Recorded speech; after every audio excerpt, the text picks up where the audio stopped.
Welcome to episode 85 of the High Volume Hiring Podcast. I am Stephen Rothberg. I'm the co-host along with Jeanette Leeds. Jeanette's unable to be with us here today, but I think somehow I'm going to figure out a way of plowing through this.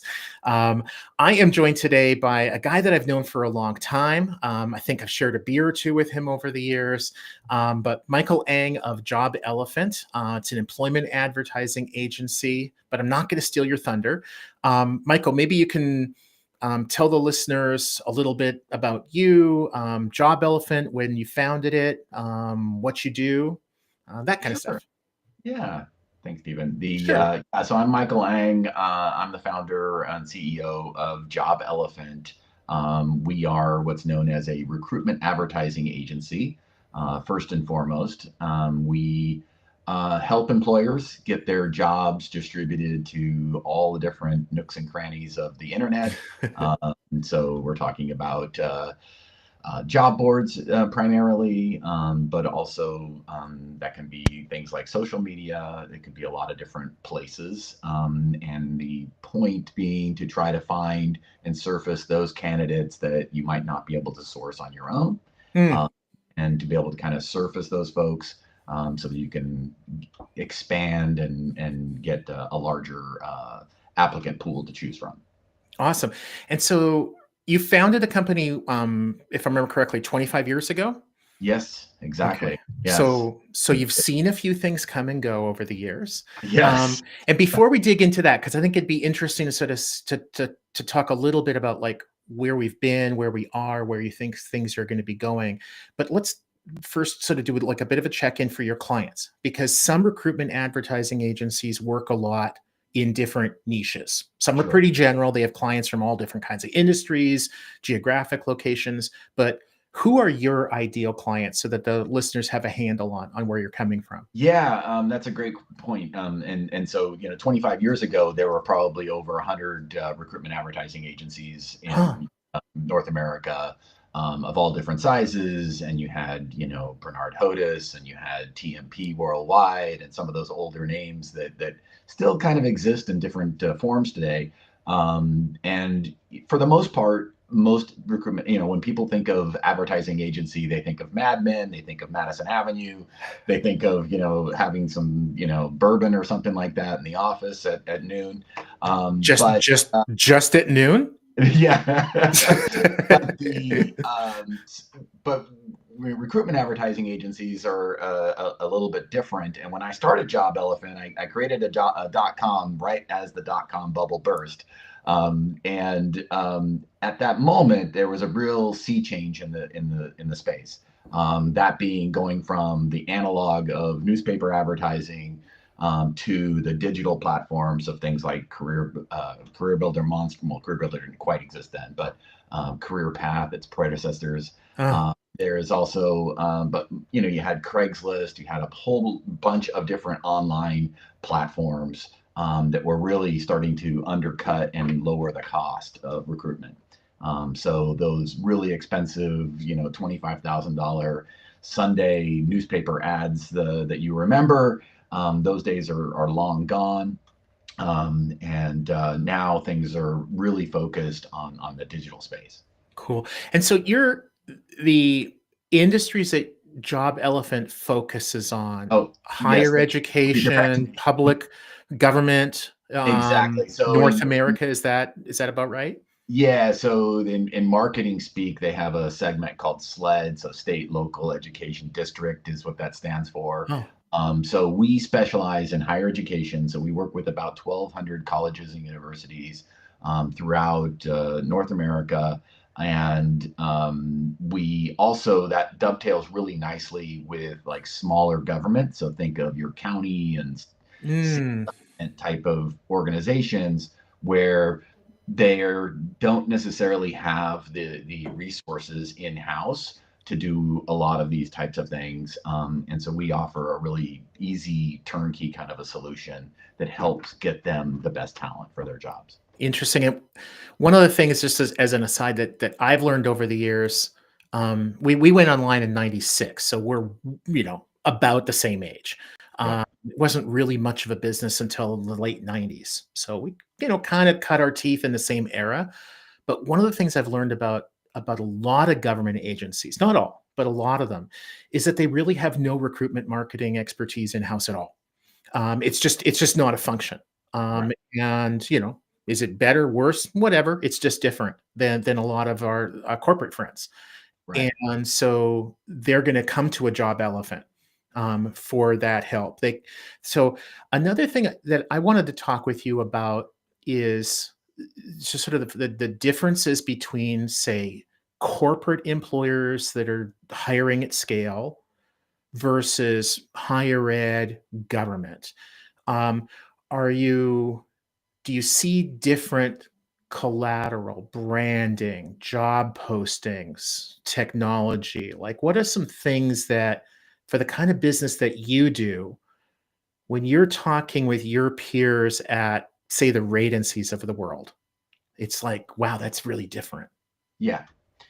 Well, I think working in the sectors that we do, what I would say is that there's just so much diversity of the types of recruitments that we're doing. And what I mean Mm, by that is that if you think of of a college or a university, it's like a small city in and of itself. it is, yeah. So the types of jobs that we've advertised for can be very technical, very specialized. So, as I like to tell people, I've literally advertised for rocket scientists at Jet Propulsion Labs at Caltech, which is one of our customers.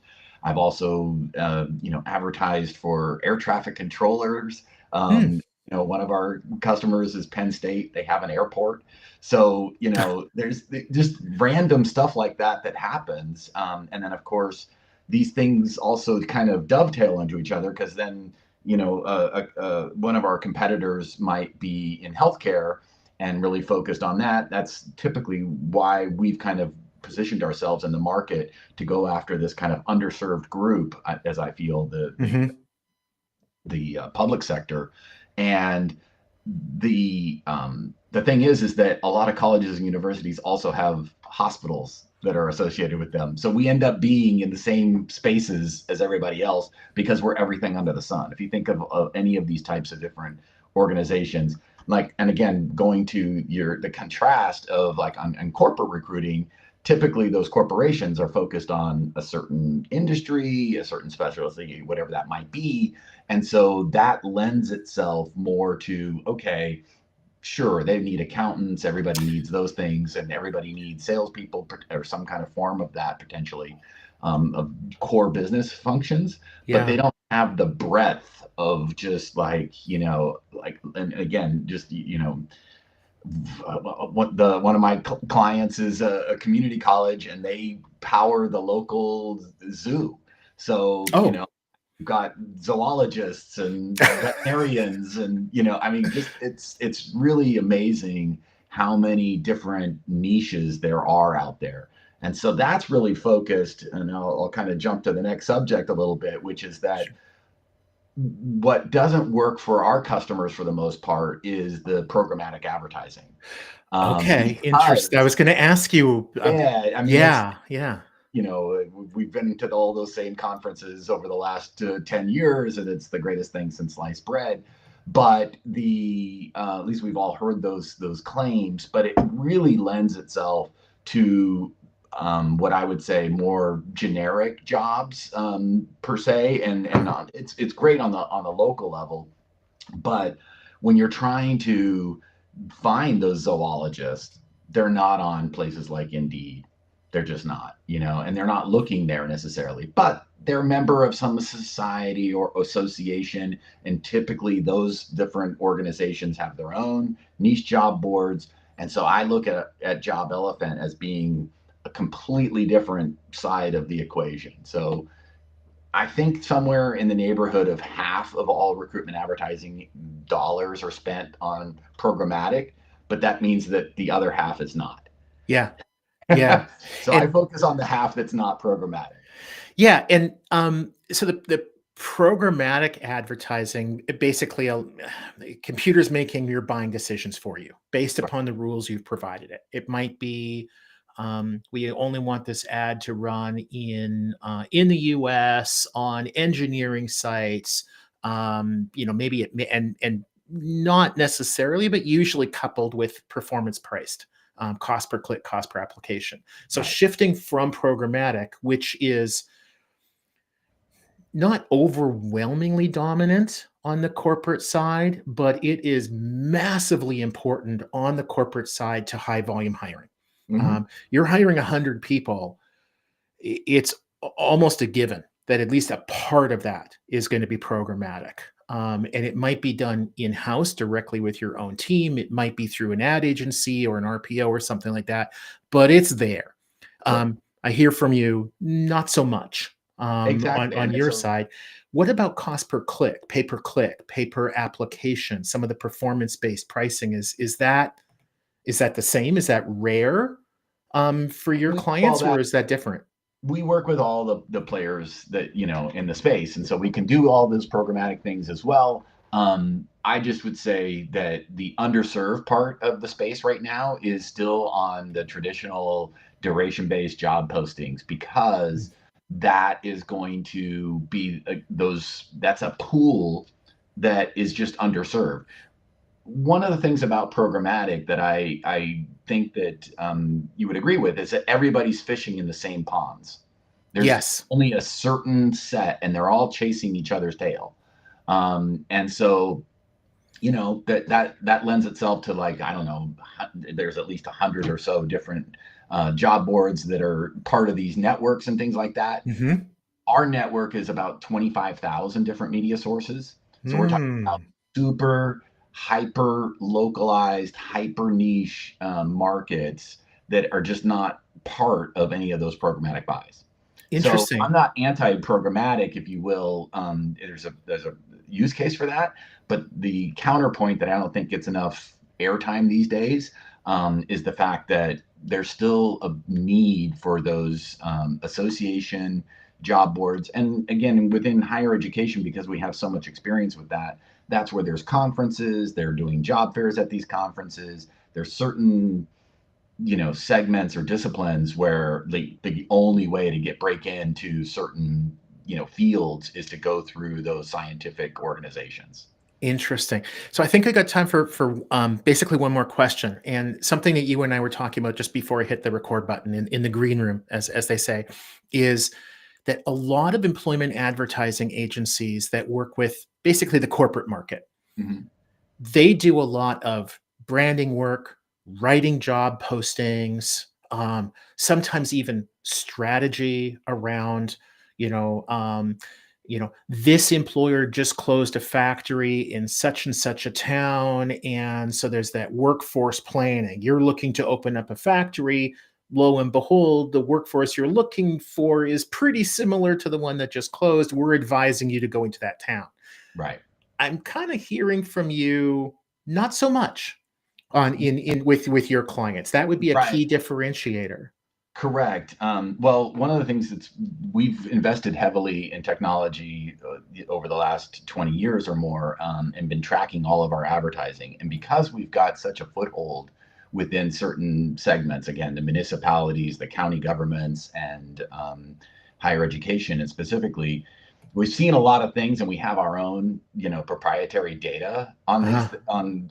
If you're trying to hire, some very specialized position, we've got most likely, an astrophysicist, for example. We've advertised for that before. And so we know what worked, what didn't work. So we actually built out our own algorithm so that we can bring and bring to the customer, okay, of those 25,000 different media sources that Jobelephant, anything under the sun, essentially, we can now tell you, here are the top 5 places to advertise. Interesting. So maybe another topic for another day, but maybe we'll sit down for a bourbon at lunch, pretend we're both are cast members of Mad Men, and talk about whether, in fact, you aren't doing programmatic, because that, to me, sounds like a very in-house programmatic product that would be of no interest to most corporations, but of massive interest in the public sector. That's yeah, exactly. And I think it's still early days. We didn't touch on, a lot of things. One of the other analogies that since you brought up Yeah. newspapers early on, if you remember back then, Stephen, Yeah. That you had any job that had anything to do with computers, it went in the keyword computer. Yes.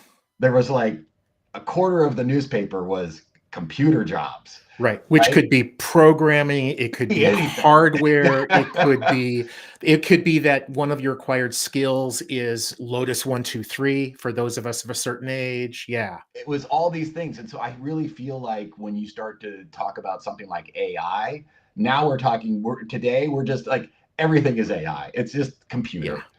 Yes. We're Yeah. still super early. We don't Yeah. even know what the different, specialties are. Yeah. Interesting. Well, Michael, this has been awesome. It's great to see you again. Thank you so much for giving us a little bit of a peek into your world. This has been fun. Yeah. Thanks for having me. Cheers.